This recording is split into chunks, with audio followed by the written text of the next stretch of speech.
So again, positive space is the space that is occupied, and negative space is the background space or the empty space in a design. When we get into figure ground reversal, that means that the positive space and the negative space shift at some point in the design, depending on how you look at it. So in this one right here, we could look at it as black bars on a white background or white bars on a black background. It kind of shifts depending on which way you look at it. Kind of if you enter it from this side, you probably see the black space is positive. If you enter it from this side, you probably see the white space is positive. This is really close to what's called an ambiguous figure ground, and that's where you can't really tell what the positive or the negative space is at all. Like in this one right here, you can't really tell if the white space is positive or the black space is positive. I tend to lump these together because they're very, very similar. So what you want to do for that last design is create a figure ground reversal. So some place where the positive space becomes negative and the negative space becomes positive. So where do you see this? You're gonna see it a lot in advertising. So in this piece right here, this has a stable figure ground relationship. This is a really easy piece to tell what the positive space is and what the negative space is. The positive space, the figure, is the fruit basket and all the fruit. The negative space is this kind of color field behind it, the wall. It's a stable figure ground relationship. It doesn't change. These pieces, however, definitely have figure ground reversal happening. It happens where the black and the white intersect. So here, the white space is positive and the black space is negative. But then here it shifts. So right now, the black space is positive and the white space becomes negative. And it shifts again here. Now, I think both these designs are a little heavy on the white, but they definitely are showing that figure ground reversal. And like I was saying, you see this a lot in advertising and in logo design. That's kind of really advanced figure ground reversal. Ours are going to be likely much simpler, but you see it in this piece right here. So you see the kind of outline of a literal figure. And then next to it, you see these two spoons, and they actually create the shape of the figure. So this is a great example of this is positive space and this is negative space. But once you see the spoons, this becomes negative space and the spoons are positive. So that's that idea of the positive space and the negative space, the figure in the ground flipping, reversing. And again, this is some advanced figure ground reversal, but it's used a lot in graphic design to make really catchy, really eye-catching designs. So you can kind of see this right here. It's the moon, and then it has like a baby's face in it. You see it in the Yoga Australia in the kind of little, the negative space in the shape of Australia. You get the little arrow between the E and the X in FedEx. So what figure ground reversal is not. So a lot of people think that figure ground reversal is when you look at an image and see one thing and then look at it again and see another. That is, that's actually a Gestalt illustration. So in these images right here, if you look at the first one, some of you might see a duck, some of you might see a rabbit. In the next one, some of you might see a young woman looking away, and then some people might see an older woman kind of looking at the ground. If you Google figure ground reversal, these images will come up, but these are not figure ground reversal. So I just want to be very clear on that. To have a figure ground reversal, you don't have to see two images. So these are not figure ground reversals. And how you can kind of see the two images in these are figure ground reversal, but that's not what makes them figure ground reversal. It's because you have positive space and negative space shifting. In both of these, the negative space stays the same. So this white space is always the background, whether you see a bunny or a duck. Same thing with this one right here. This space right here is always positive. This space back here is always negative. So that's why it's not a figure ground reversal. So here are some examples of figure ground reversal. So these are really great and really simple designs that show really effective figure ground reversal. So here we have these black circles. So the black space is positive, the white space is negative. But here that shifts. So the black space becomes negative and the white space becomes positive. A good way to think about it is a checkerboard. A checkerboard is going to give you an ambiguous figure ground relationship. I would say definitely don't do a plain checkerboard for your project. It's a little boring and a little not creative, but something that kind of follows that idea. So this person kind of created these shapes and then just kind of put a grid on top of it and colored in kind of wherever the grid intersected, they colored in one space black and one space white. This student did something similar. They kind of covered their composition in different shapes and then drew kind of squiggly lines through the composition. And again, just colored in one area black and one area they left white. And so that's how they got that figure ground reversal. So you don't have to make it super complicated. These are really simple approaches to the project that are very effective. Here are also some really nice figure ground reversals. So they have this very similar shape that just gets repeated in black and white throughout the composition. I really like it because it kind of looks like, I don't know, like bamboo swaying in the wind. It has this kind of movement to it that's really nice. This next piece right here, it looks like a labyrinth. And I hate that they left this corner white. To have a really good figure ground reversal, you need about 50% black, 50% white. Now there is some flexibility with that, but this has just a little too much white for me. I wish there was a little bit more black in it just to make it visually balanced. And I was harping on this in my other class the other day. I'm like such a hater when it comes to this piece, but I just feel like it was such a nice design, and then just having this big white area, it just feels a little empty. Again, I think both of these are really great, simple figure ground reversals. I love that this kind of looks like an alien city.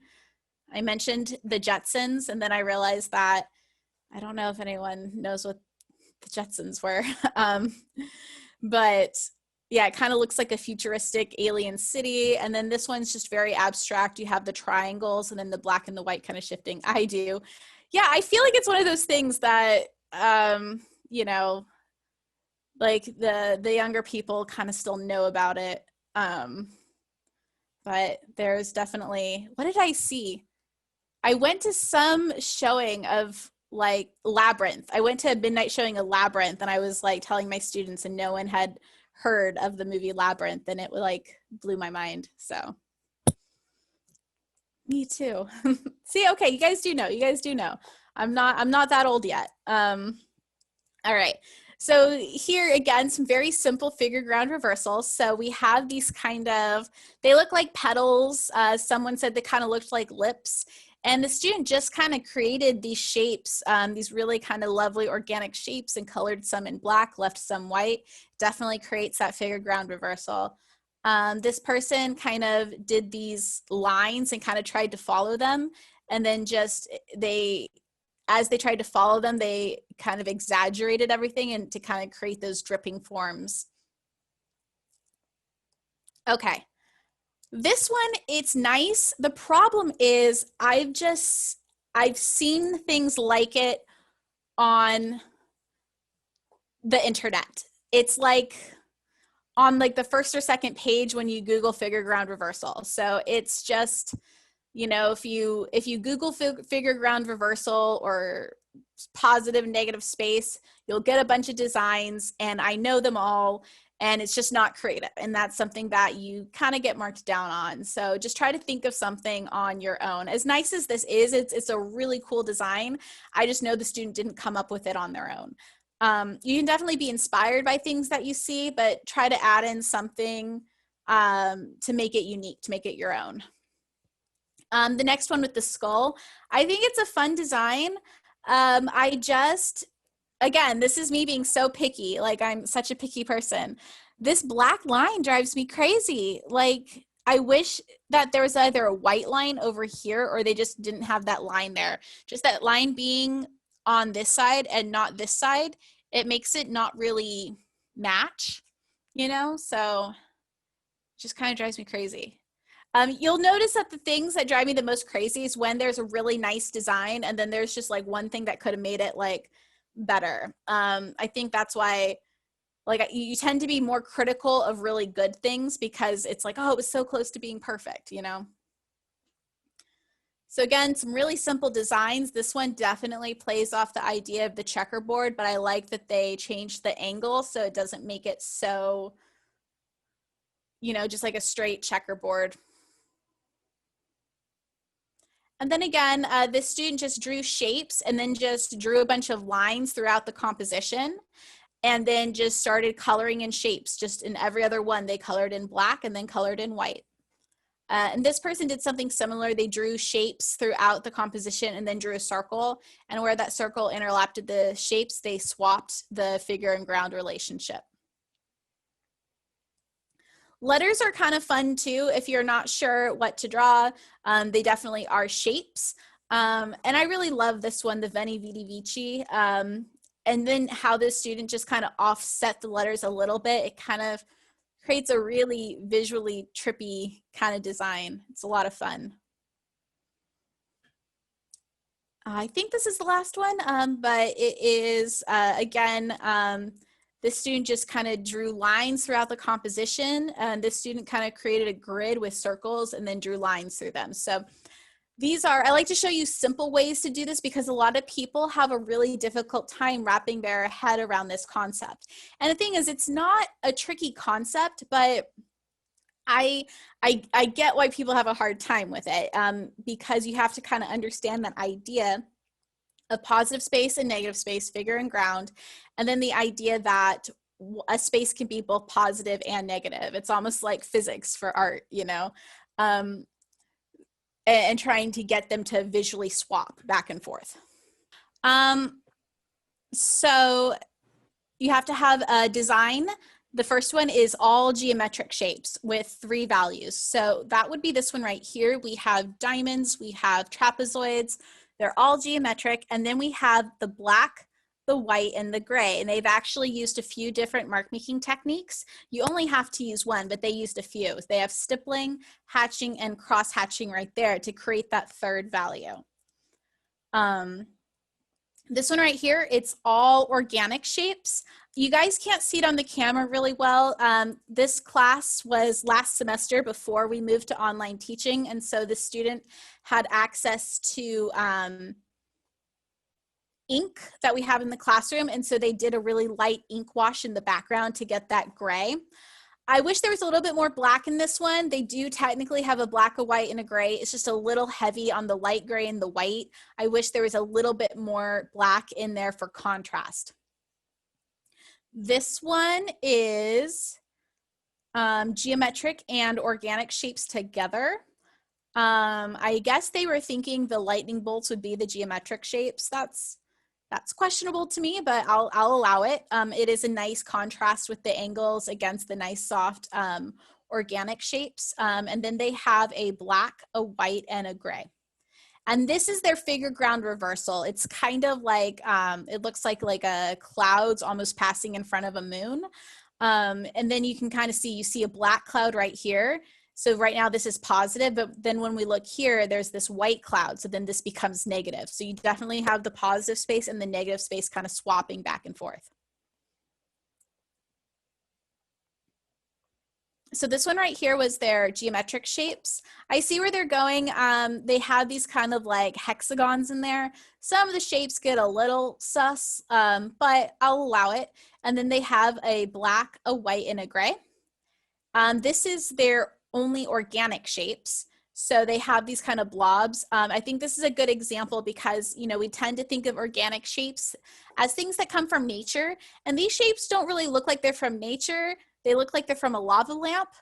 I guess maybe lava, you know, lava's from nature. But they definitely feel organic. And again, they have a black, a white, and a gray. This is geometric and organic together. I think this piece is really fun and really playful. They look like really surprised pools of goo, you know? These kind of look like little eyeballs to me. And so those circles are the geometric shape, and then the kind of blobs are the organic shapes. Again, a black, a white, and a gray. This is their figure ground reversal. So they have, you know, kind of some white, black, it kind of looks like paint drips, and then white kind of going in the other direction. I wish there was just a tiny bit more black to feel a little bit more balanced, but I do think it's a nice design. This piece right here is all geometric. Now this piece, so I remember saying that you want about 50% black, 50% white. And then in those first 3 pieces that you have to have gray, that kind of throws that balance off a bit. So you might, you know, have 40% black, you know, 20% gray, and then like 40% white. So you might have like a ratio like that. It's kind of up to you, but this one definitely has a ton of white, but I actually think it works. So, you know, I definitely have suggestions for you. And sometimes it's not a rule, it is a suggestion. And because I actually think, you know, having all the white space in there kind of works. It's a really chaotic design. Having the blank space there kind of lets your eye rest. This one right here I think is great. It's their only organic, and they kind of drew these like paint splatters, and then they did this really light dusting, a stippling kind of through them. I think that's just a really nice design. This is geometric and organic together. So they have the kind of silhouette of the monstera leaf and then the kind of rectangles in the back. So really nice. This one right here, they kind of messed up on because for the figure ground reversal, you weren't supposed to have any gray. And so they kind of did this gray area right there. So you need to have only black and white for the figure ground reversal.